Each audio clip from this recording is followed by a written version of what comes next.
This video is intended to be an introduction of the tools that we think are necessary for you to be able to develop good ball handling skills. After you've mastered these key points, we'll move on to the more advanced dribble attacks.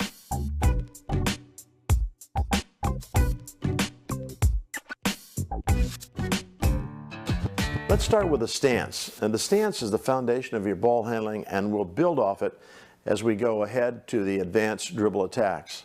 In the stance, we want to assume a nice athletic position with our feet spread shoulder width, and we like to have them kind of located under our armpits.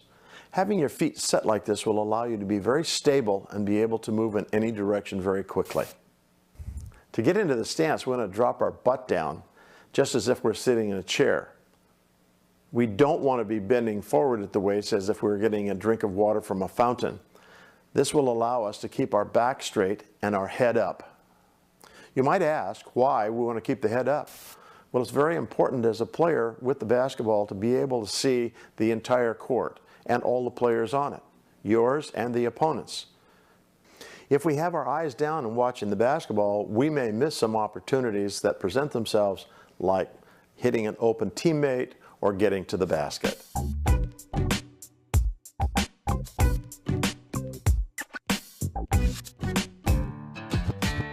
What we suggest to use the off arm for is an arm bar where we can repel the defense.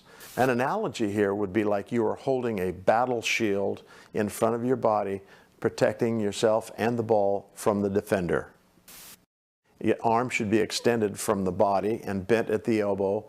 The fist should be clenched with the small finger facing the defender.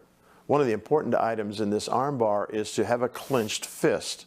That tightens the muscles of the forearm and upper arm and allows you to hold the person at bay. If you have a limp wrist, then they can push right through that really easily to get to the basketball.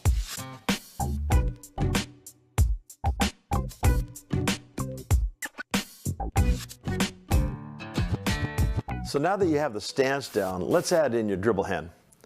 The dribble hand is really important because this is how we're going to contact or touch the basketball. What we want to do with this is spread the fingers out and utilize the finger pads and not the palm. This gives us a better control of the basketball.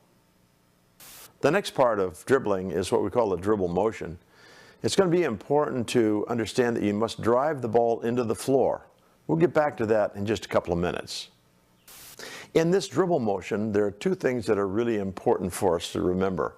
Number one, we want to have an elbow pop, which is a powerful extension of the elbow joint. And secondly, we have the wrist snap, which is a flexing motion, which imparts a control on the ball.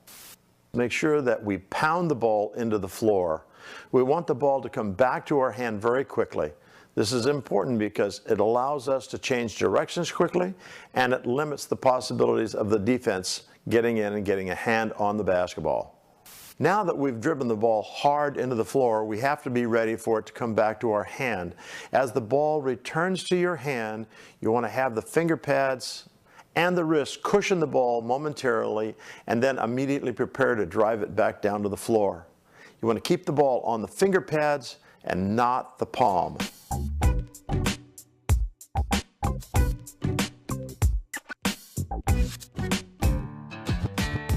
The last part of the dribble equation is, where do we drop the dribble on the floor? You want the dribble to drop just outside and ahead of your ball side foot. This keeps your feet out of the way and eliminates the handcuffing effect that occurs when the ball is too close to your body.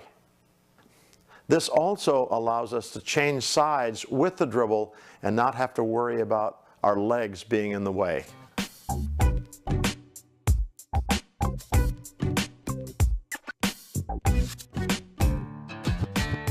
To begin practicing these dribble techniques, you should start off by getting down into your dribble stance and really pounding the ball. This is a simple, stationary drill, but it will develop your muscle memory and strengthen your ball handling skill. Another simple dribble drill that we like is the 5 and 3. This is going to build skill and control with both hands. What you want to do is start with the weak hand and dribble 5 times. Then cross dribble to the opposite hand and dribble 3 times. Then cross back to your weak hand. Emphasis should be on explosive dribble. Pound the ball. You want to repeat this until you have executed 100 dribbles. Then take a little rest and come back and repeat this drill 3 times. So in the course of a very short period, you would end up with 300 dribbles working on control and skill development.